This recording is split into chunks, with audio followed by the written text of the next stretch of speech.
नमस्कार, आप देख रहे हैं सिटी पोस्ट लाइव। मैं हूं अभिषेक मिश्रा। लोकतंत्र की आदर्श व्यवस्था में अराजक चेहरों के लिए क्या जगह है, वो उन चेहरों की लंबी फेहरिस्त बताती है। दरअसल हमें या आपको भले या तुरंत समझ न आए कि अचानक नेताओं या दलों को आखिर उन चेहरों से परहेज क्यों है जिन्हें उन्होंने राजनीति का रास्ता दिखाया। आखिर क्यों अचानक वे बैड एलिमेंट्स हो जाते हैं। क्या वाकई बिहार के कुछ तथाकथित बाहुबली बैड एलिमेंट्स हैं, पहले से हैं या फिर अब हो गए हैं? और अगर अचानक वे बैड एलिमेंट्स हो गए तो क्यों हो गए? दरअसल सच यही है कि राजनीति या राजनेताओं के लिए स्वयंभू या तथाकथित बाहुबली कभी बैड एलिमेंट्स नहीं रहे।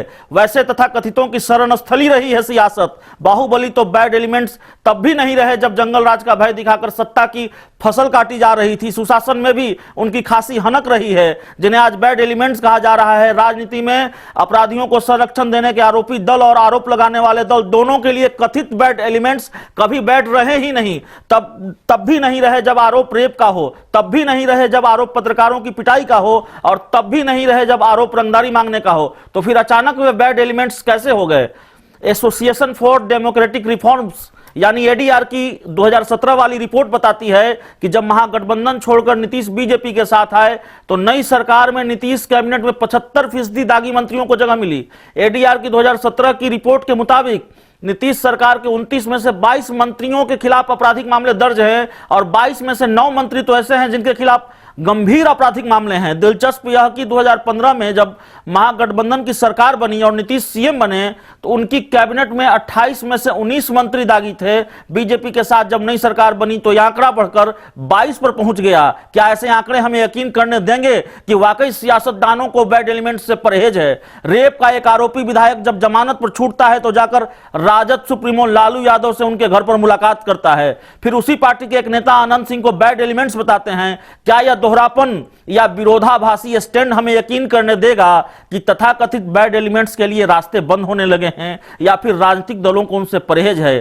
क्या मोकामा विधायक अनंत सिंह का यह सवाल जायज नहीं है कि क्यों एकाएक वे अपराधी हो गए, खासकर उस पार्टी के लिए जिसने उन्हें 3 बार टिकट देकर विधायक बनाया? काहे टिकट दिया था?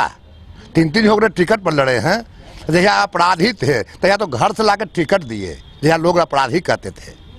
आज जब 14 साल से जनता की सेवा की है तो अब उनका नजर में अपराधी हुए हैं।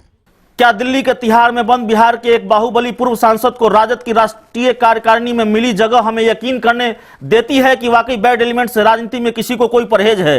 दरअसल सच्चाई यही है, मामला सियासत के मौसम में फिट या अनफिट रहने का है। सियासत में धारणाएं बहुत कुछ तय करती है, इसलिए धारणाओं के साथ होने या खिलाफ होने का मामला भी है। राजनीति के बैड एलिमेंट से अचानक परहेज की वजह यह भी है कि धारणाएं शायद अभी इजाजत नहीं देती कि तथाकथित बाहुबलियों से नजदीकी दिखाई जाए, नहीं तो बैड एलिमेंट्स जैसे शब्दों का आविष्कार अभी होता ही नहीं। अगर आपको 2015 का विधानसभा चुनाव याद हो तो अनंत सिंह सहित इक्का दुक्का नाम अपवाद ही रहे जो चुनाव जीतने में सफल रहे, नहीं तो ज्यादातर वैसे लोग चुनाव हार गए जिन्हें कथित रूप से बाहुबली कहा जाता है। दरअसल बहुत कुछ हमारे और आपके परहेज पर भी निर्भर करता है। हम और आप एक खास छवि के लोगों को नकारने लगते हैं तो सियासत में वैसे छवि के लोगों से परहेज का दिखावा आम हो जाता है, वरना हालात तो अभी कुशल उपदेश बहुतेरे वाली ही है।